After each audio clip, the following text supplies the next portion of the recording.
Welcome, everyone.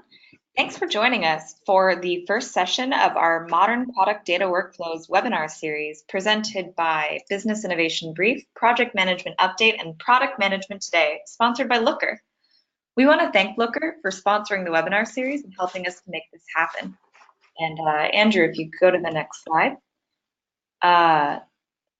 Looker is an inventive software company employing business intelligence to make data accessible to organizations and data analysts by focusing on the intersection of economics and engineering, helping customers use data to achieve success. Through their fresh approach to business intelligence, Looker helps businesses thrive with easily accessible and consistently defined information. Thanks again, Looker. I'm Hannah Flynn, the site manager at Product Management Today. We have 6 fresh sessions planned for you filled with top insights on achieving product success with data. I'm really looking forward to interviewing and talking with each participant in what will likely prove to be interesting conversations. And don't worry, they're all being recorded in case you have to miss one or want to revisit. On that note, please feel free to ask questions during today's session. You can do so by submitting them into the question panel on the right side of your screen. And on the next slide, we have a little demonstration of what that looks like. We'll try to answer as many of them as we can throughout and at the end of the presentation. And our lovely Shelley will be acting as tech support today. She'll be happy to answer any questions you have, so make sure to say hi to her in the question box. And lastly, if you have any audio issues during today's presentation, you may wish to dial in by phone. You can do so by selecting the More button on the upper right portion of your screen and then select the Switch to Phone option. So today I'm talking to Andrew Wynn, who's a senior product manager at Looker. I'm really interested to hear what he has to say today because he's the perfect speaker to start off this series. It's a unique series. It's different from what we normally do with tons of really specific insights. So as a senior product manager at Looker, Andrew's right at the heart of creating custom data experiences for users. Plus, as we chatted right before this webinar started, our last names rhyme and we both love swimming, so it's a perfect fit. So Andrew, with that, why don't you take it away? Awesome. Thanks, Hannah. I really appreciate it. Hey, everyone. As Hannah mentioned, my name is Andrew Wynn, and I'm a lead product manager at Looker, and I focus on our consumer product. Today, I want to talk a little bit about building products for product people. So that's one really great advantage I have in my job is that I build a tool that people like me can actually use. And we'll talk a little bit about some best practices in analytics. So very quickly, as a quick agenda, we'll sort of just go through why we're here and what Looker is. A little bit about data-driven product management in general, more specifically what it's not, since sometimes it can be confused. And then number 3, I'll give an example, a real-life example of how we do data-driven product management at Looker and some of the best practices around that. 4, don't just take my word for it. I'll explain a little bit about how some of our customers are doing data-driven product management. Like I said, we get to see, we build tools for product people, so we get to see some really, really great examples. And then lastly, we can do some Q&A at the end. But as Hannah mentioned, I'm really happy to take questions, or we're really happy to take questions throughout. I don't like talking, for long periods of time uninterrupted. So just before we get started, so I can tailor to the audience, it would be great if you could just quickly answer how familiar you are with Looker.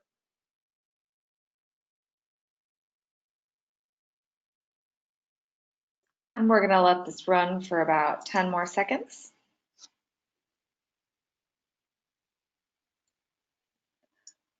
All right, let's close that up. Cool. Here you are.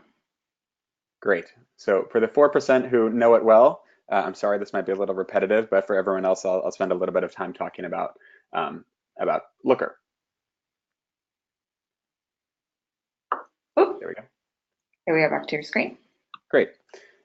So Looker is, as Hannah mentioned at the beginning, a modern analytics platform. Our mission at Looker is to empower human progress through the smarter use of data. So we really want to be the building blocks for enterprise, and really we think that everyone using data to make decisions is going to be the future of work. And so with Looker, you can do a whole ton of things. What we're best known for, and what we'll talk a lot about today, is our sort of core product, which is the Looker web app. With the web app, you can do all kinds of business intelligence and analytics. And unlike traditional business intelligence tools, Looker's really built and designed for everyone. So an analyst or a data scientist or someone on the more technical end of the spectrum can be successful with Looker, but so can everyone else, right? So can the product managers who are in the middle, and everyone else in an organization who needs data to do their job or could do their job better with data can actually use Looker to be able to access data, analyze that data, and then act on it. You can also do a bunch of other things with Looker. So you can embed it in internal applications. So put in sort of important business metrics into your Salesforce dashboard, or vice versa, put in your Salesforce data into some other sort of internal web app you have. You can embed it in external or client and partner facing products. So for example, admin dashboards, supplier portals, customer reporting.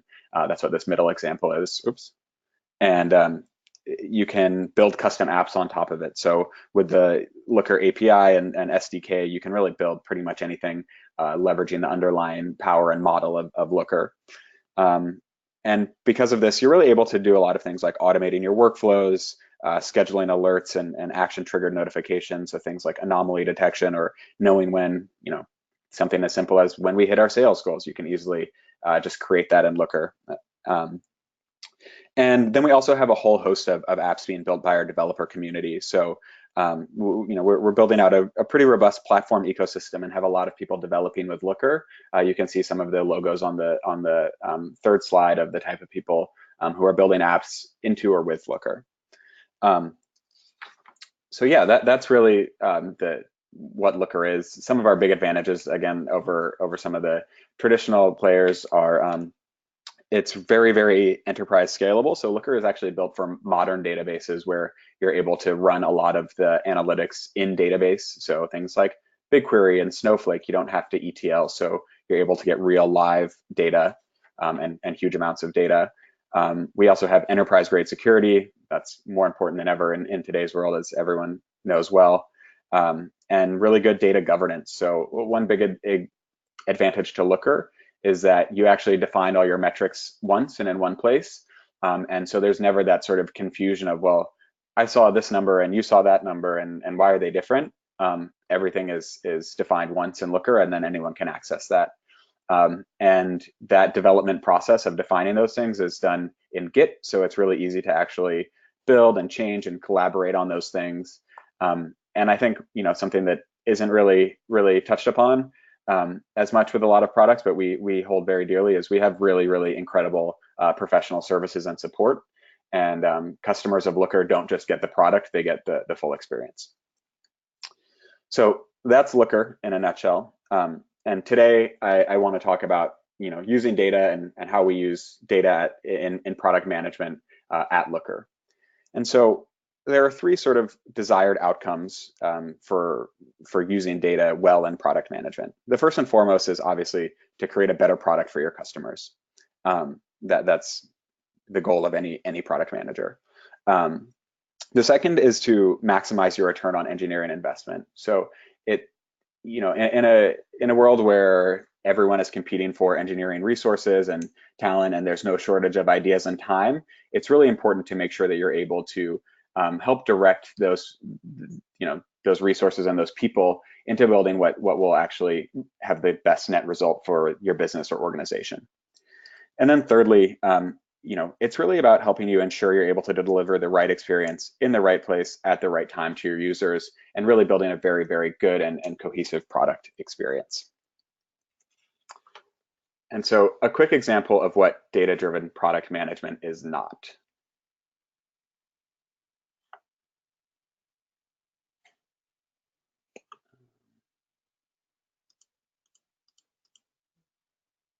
Sorry, this looks like this isn't going.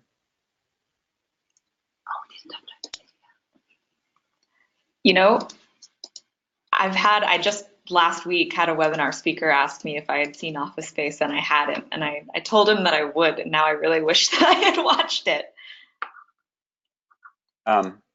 Okay, so I think this video isn't going to work, so we'll go on. But we can send it out. I hope everyone's seen that. It's sort of the Office Space guy talking to the Bobs about what he does, and he essentially says he listens to the customers, and then takes exactly what the customers say and tells the engineers to build it. And that is sort of categorically not data-driven product management. That sounds like a recipe for disaster. It sounds like a recipe for pissed off engineers. Exactly, and that's what sort of leads to what a lot of people have started calling the feature factory. And so the feature factory is sort of this land where you have a bunch of meetings and guessing about what would make customers happy or what would help the business do better, and then that sort of goes into this big list of stuff to build, and not a lot of attention is paid to that, and design sort of blows their pixie dust on it, and it's given to the engineers, and it ends up at the end of the feature factory. And so really this is just about chasing shiny objects. There's no measurement. You're cranking out features that might not actually have an impact on your customers. You're probably leaving features in your product or experiences in your product that actually have a negative impact on your customers. But because you're just focused on the number of features that are shipped, you're actually missing a huge amount of what you should be building. And so we're able to use data to break this trend and actually identify issues and outcomes and build what matters. So, I think my sense for this and what I experience and have learned from talking to a lot of product managers is that people don't actually want to end up in the feature factory. But a huge reason that people do is because they don't have the access to the data that they need, and they don't feel that they're empowered or enabled to make data-driven decisions. So I'd be curious what this group thinks of that. Well, let's take a look, especially since there's no real life pixie dust in the feature factories that we've experienced.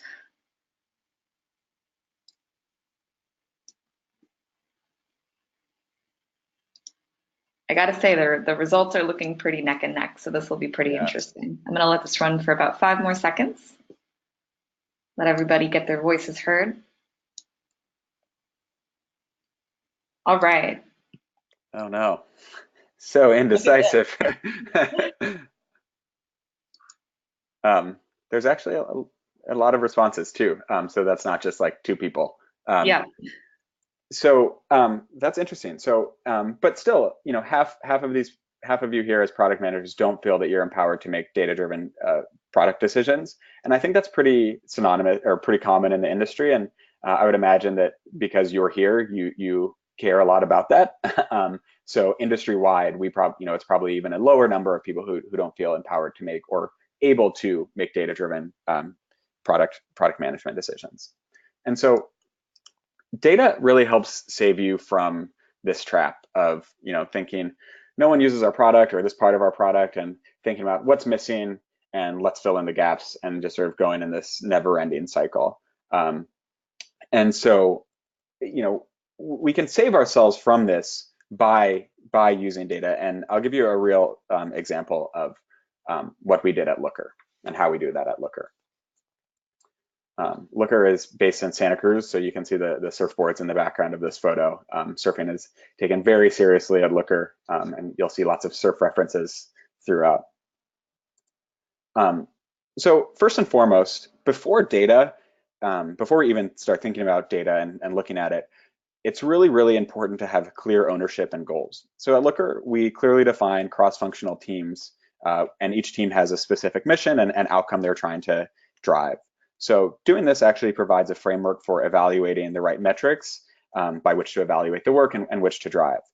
And sort of as a company, we have high-level company goals that then sort of break down into, there's different contribution by different parts of the organization, product and engineering being one of those. So we break those company goals into product goals. And then we end up with team goals. So these are the 4 different main teams at Looker. And we have product managers who work on each, and each product manager is really responsible for working to understand those overall business goals and translate them into things that are relevant to their domains and teams that they can drive and contribute to that overall business goal. And so, we obviously don't do this in isolation. That would be a trap. We work very cross-functionally with our counterparts in design and engineering to actually make realistic plans to accomplish these goals within a time frame. And I'll give some, like I said, some specific examples in a bit. And so before we go any further, I'm really curious, when you are making those data-driven product decisions, how do you access that data and do data exploration?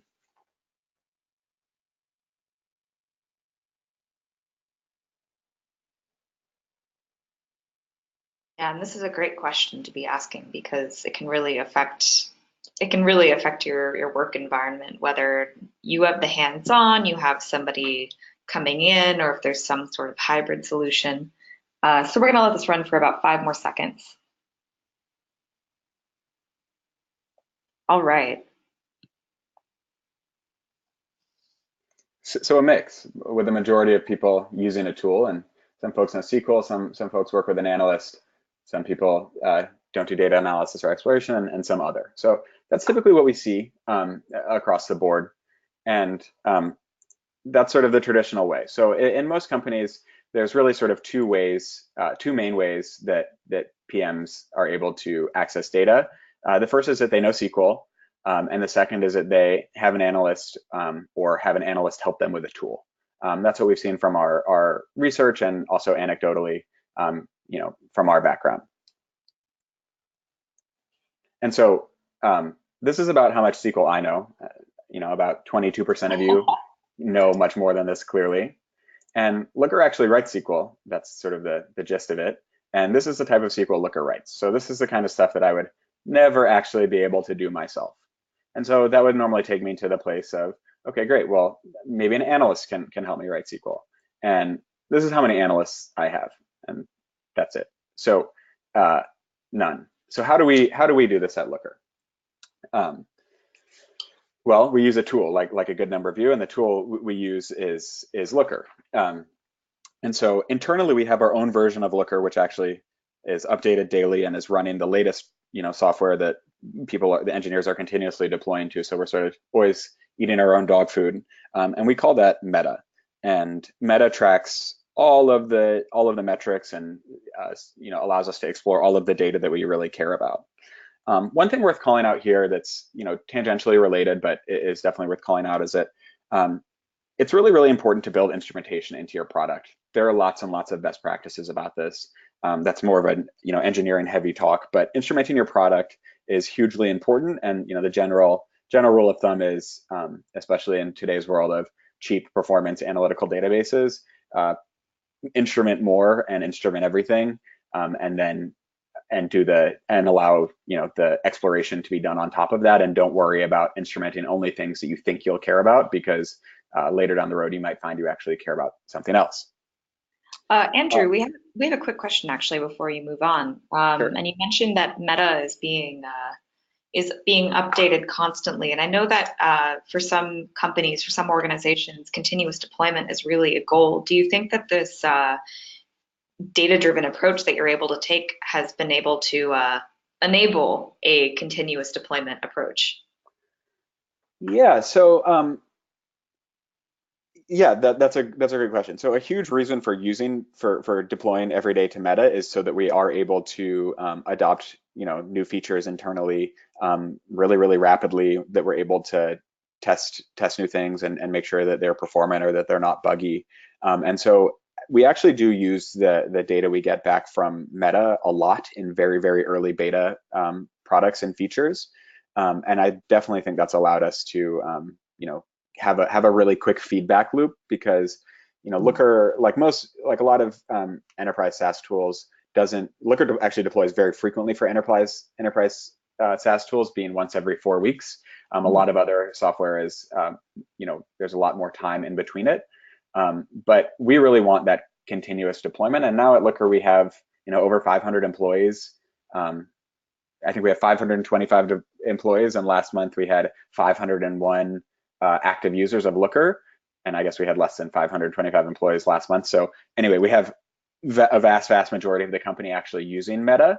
And so we are able to get great feedback and product usage information from our internal instance. So definitely would strive for continuous deployment if you can. That's great. Yeah, that's a really great goal to have in mind also. Yeah. So and with Meta, we have lots of very, very analytical and data-driven people at Looker, as you can imagine.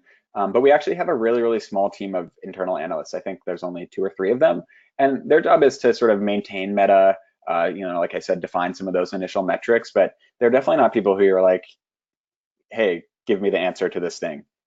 They don't do that. And so, on the product team and really every team from the CEO down, everyone is expected to be able to self-serve their own data. And that's sort of a core tenet of Looker of the product that we also really embody in our internal culture. And by self-serve, I mean we're able to like find, investigate our critical product metrics, not necessarily product. It doesn't mean that all of these things, magically appear. Sometimes you have to work with, the analyst to maybe model out a brand new thing. Also, if you want a pretty dashboard, Looker doesn't make that for you automatically. It makes it easy to make it, but if you want to create a dashboard, like this one on the top left screen of Andrew's product metrics, you create that. So that's what we mean by self-serve. Great. And so, what that allows us to do is really just be able to answer our own questions. And as a product manager, one of the things we really, really care about is looking at product usage and event data to be able to visualize it and explore it and cut it a whole bunch of different ways and see how these things are doing. And we're able to do that ourselves in pretty much real time. And so one thing that's definitely worth mentioning is that data-driven product management is not just about product usage data. So you can just look at event data or product usage data and make all kinds of decisions, but it's really, really important to both watch what your customers are doing in your product, but also listen to what they say. And so we as product managers actually look at all kinds of different data. And on this screen, you can see what we call Looker blocks. So these are sort of pre-written chunks of code that will bring in all kinds of different data sources into your Looker instance. So here you see things like GitHub, which we use, which our engineers use. We use things like, I think there's Zendesk on here somewhere. We use Zendesk internally, event analytics, Salesforce, so we can see, we're an enterprise SaaS company. Oh, yeah, there's Zendesk. It's behind my little admin dashboard. But Salesforce, so you can see, how big these opportunities are if you're an enterprise SaaS company. A lot of people use Salesforce. So we use all of this stuff, things like bugs and customer interactions, customer value, and we're able to, bring that into and right next to our event data all in one place in Looker. And that makes it really, really, easy to get the full picture. We're not going to multiple different data sources or tools or anything. We're able to do it all in Looker. Which is huge. And I would definitely, as a best practice, caution against just using product usage data. It is very important, but it's definitely not the be all end all. And so, like a lot of companies, one example I'll give you, this is the real example, but we're trying to drive user activation. And so the first step is identify the goals. So we have specific KPIs and metrics, which I obviously can't share, but I want to give you the gist. So at Looker this year, our company goal is to make non-technical users more and more successful in Looker. So, like I said at the beginning, Looker is a tool that anyone can be successful with, from analysts and data scientists on one end of the spectrum to, end business, self-described non-technical business users on the other side. And so initially Looker was, built more targeted at those analysts. And as we've grown, we've realized that there's actually a big demand for the non-technical users. And so our company goal this year is to help make them more successful. And like I said, we can break that into many different goals based on the organization. So for our customer support team or our professional services team, it might be hosting more trainings that are targeted at the non-technical users. But for us on the product team, the product goal is to improve the product's ease of use for non-technical users. And there's a bunch of ways we measure that. Two pretty common ones that a lot of people probably do are activation and retention. So we were able to, in Looker, obviously segment our different types of users based on what they were doing and the types of permissions they had on whether they were an analyst or a business users. And the goal is to activate more of those business users in their second month using Looker, and then also retain more of them by their 6th month of having their Looker account created. And so obviously, it's worth noting that these company goals are for a reason. It's not just a nice thing. We obviously it's in Looker's best financial interest to make more people successful with the tool. Increased revenue is the sort of top line goal here. And two, it is also, in support of our mission. So we believe that we want to make people better at their jobs using data. And so in order to help them do that, more people need to be able to access that data to do their job. So like I said, first thing, identify the goals and understand how they tie back to your mission and how the teams sort of divvy those goals. And so once we sort of had that mandate and that charter, we wanted to look for opportunities. So where might we be able to activate more, find ways that people would be more successful in Looker?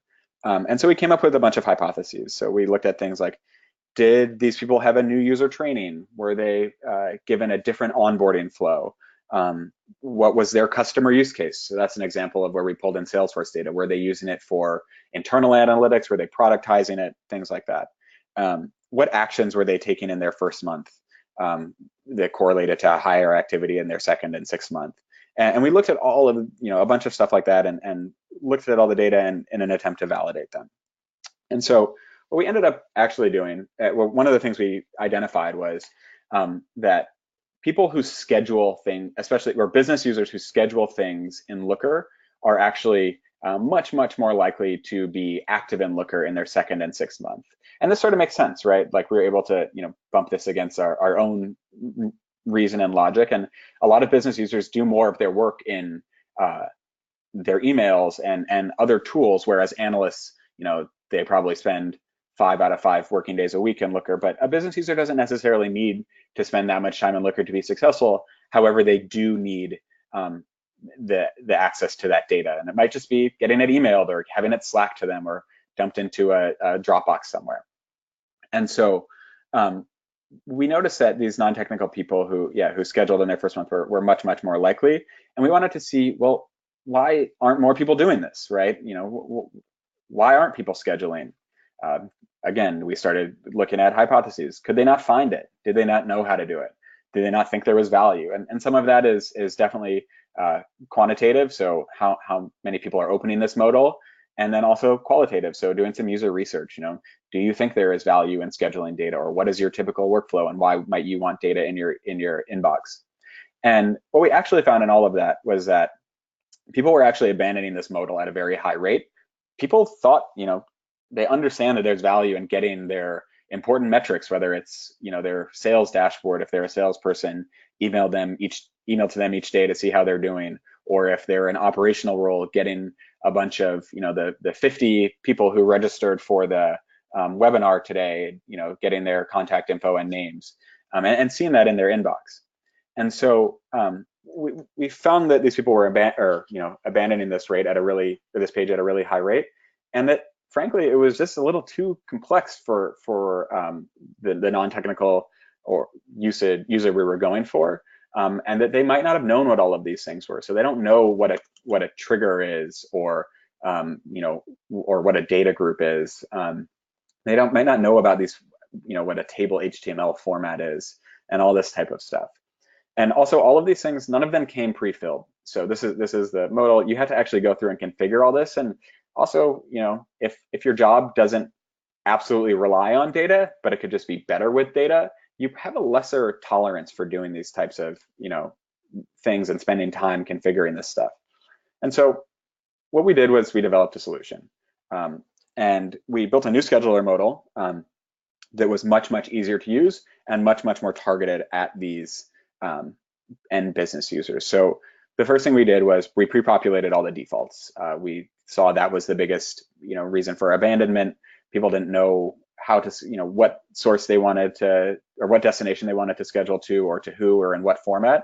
And so we actually just, again, used Looker and looked at what the most common defaults that people were selecting were, validated those against like, hey, do those sort of make sense? Talk to some users like, hey, do you want just a row of table, a data table emailed to you as your first choice, and pre-populated the defaults and the orders based on what people are doing in Looker, so that that pre-populated selection is, has the highest likelihood of being right. And we obviously made it a little bit more visually engaging, so icons, not drop downs, and made it one click. So you just click save and you're going to get what we think is, based on our usage data, the best default option for you.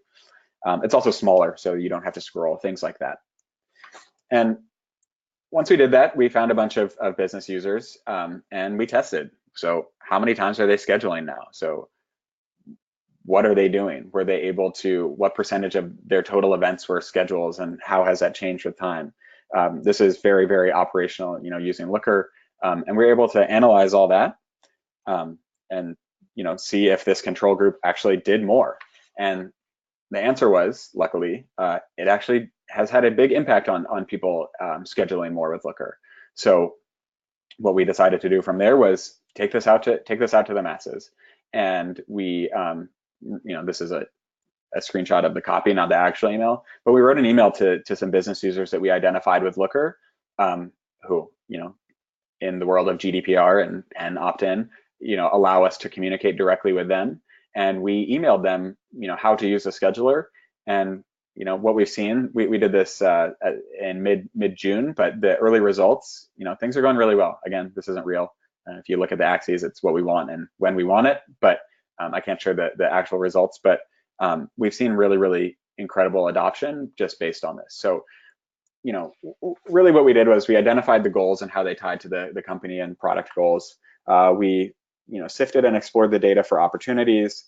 We understood the problem both quantitatively and qualitatively.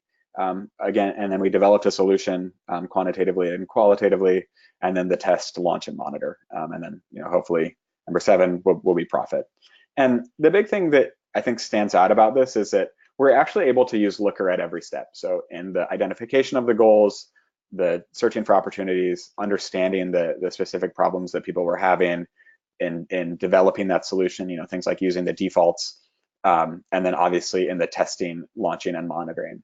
And what we see with a lot of other, tools or product management processes is that people are actually only using data at some parts of this, normally pretty much just down here. So people will sort of think about all these things themselves, and then they'll launch something and create a dashboard of adoption.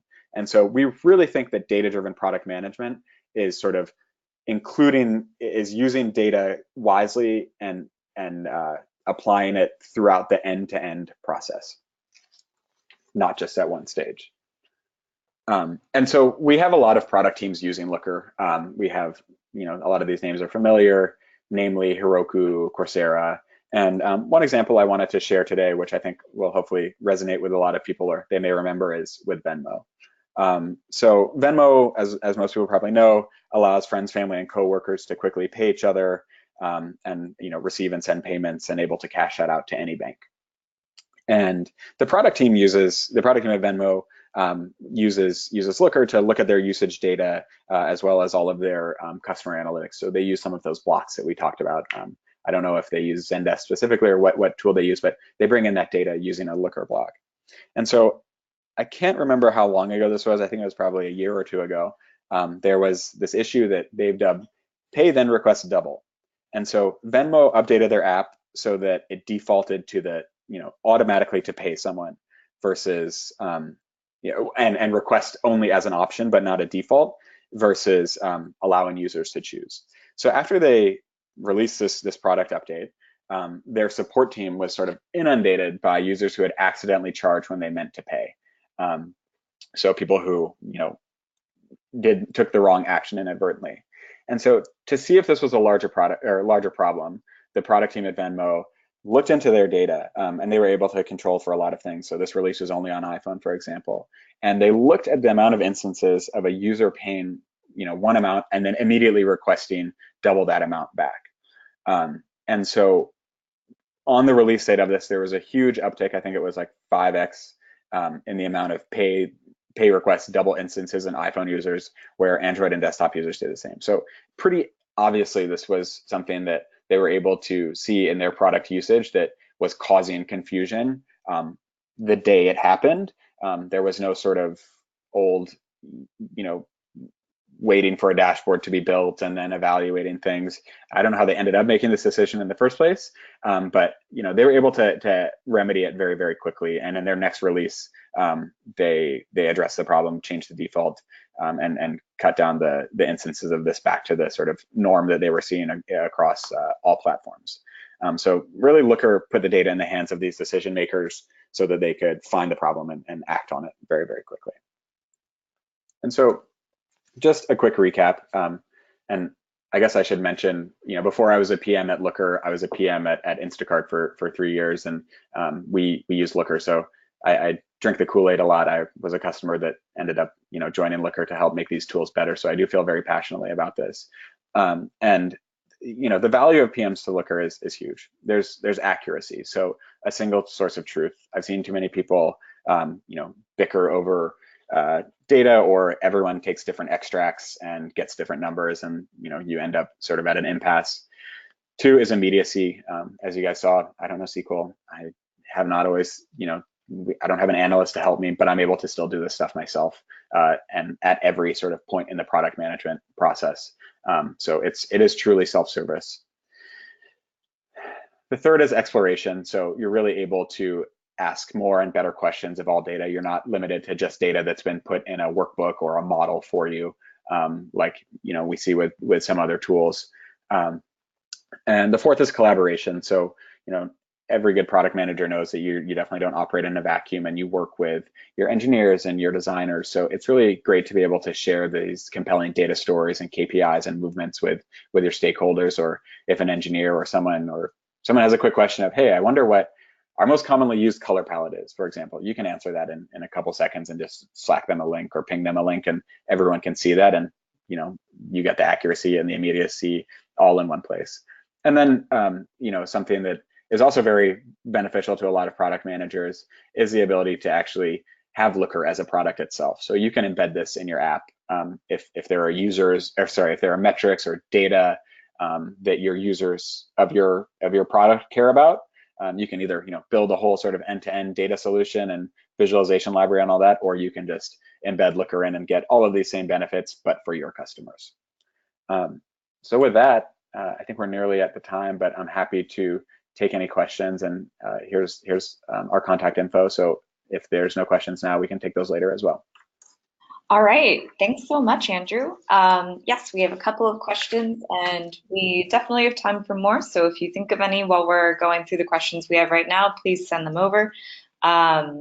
And also, before you get going, I just wanted to let you know that we have 5 more sessions planned for this series.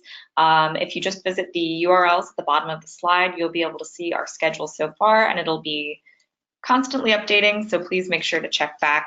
You won't want to miss these sessions. They'll be nice and specific with great examples of how these embedded solutions can really benefit your product. All right, so Andrew, again, thank you so much. I think that I was probably in that Venmo data set. I know that I've definitely done the pay and then request double. So I'm going to start off with a question from one of our listeners who wants to know how data-driven analytics can be applied to net new features. And so Chris, who asked this question, says that it seems like you would have to make an educated guess that it's something that customers would use in the first place or find value in it, and then build it and then test it to see if the original hypothesis was correct. So can you talk a little bit more about how it would help in that situation? Yeah, that's a great question. So with all of this, it is really important to sort of start with a hypothesis and work backward from that, and use data to validate that. I don't think just because a feature is net new, you can't actually use data, either qualitative or quantitative, to help make that decision. So you can see if there are things in your product that people are totally unable to do and are trying to work around based on their usage data. If people are taking screen grabs or something, maybe they want to be able to download things, and that might be a net new feature. So you can definitely think about, depending on the type of product and the hypothesis, look at some of the quantitative data and try to validate those hypotheses. But with net new features, it is also really important to weigh in the qualitative data. So At Looker, an example that we use is we actually track all feature requests in GitHub. And those are added, they're +1, people give their context as customers come on and talk about why they might want a feature.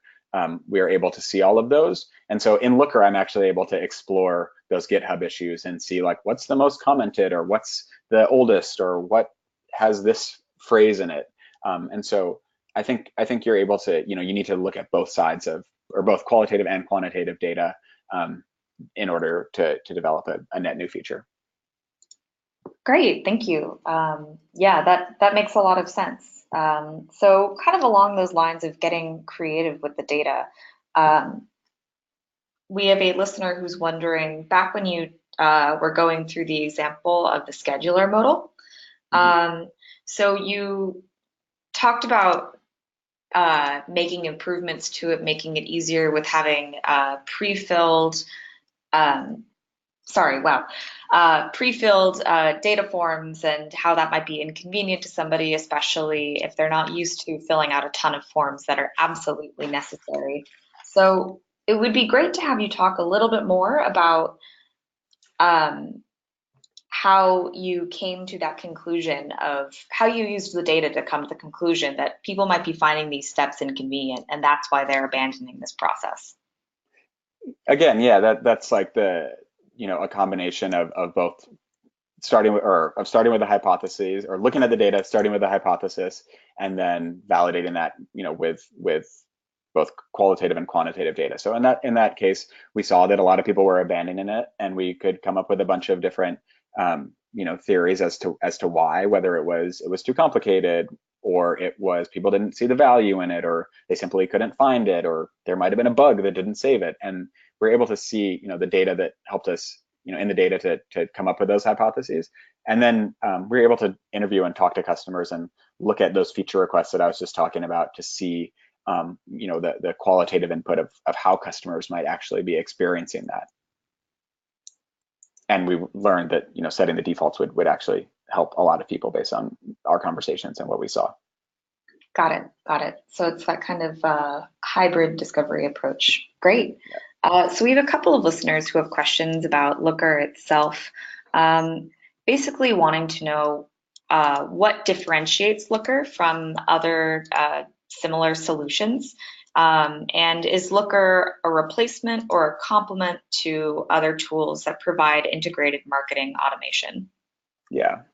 So I think Looker can be a complement to a lot of tools. So we definitely consider ourselves a platform, and we have tons and tons of integrations and actions with other tools. So an example might be with like Marketo or something.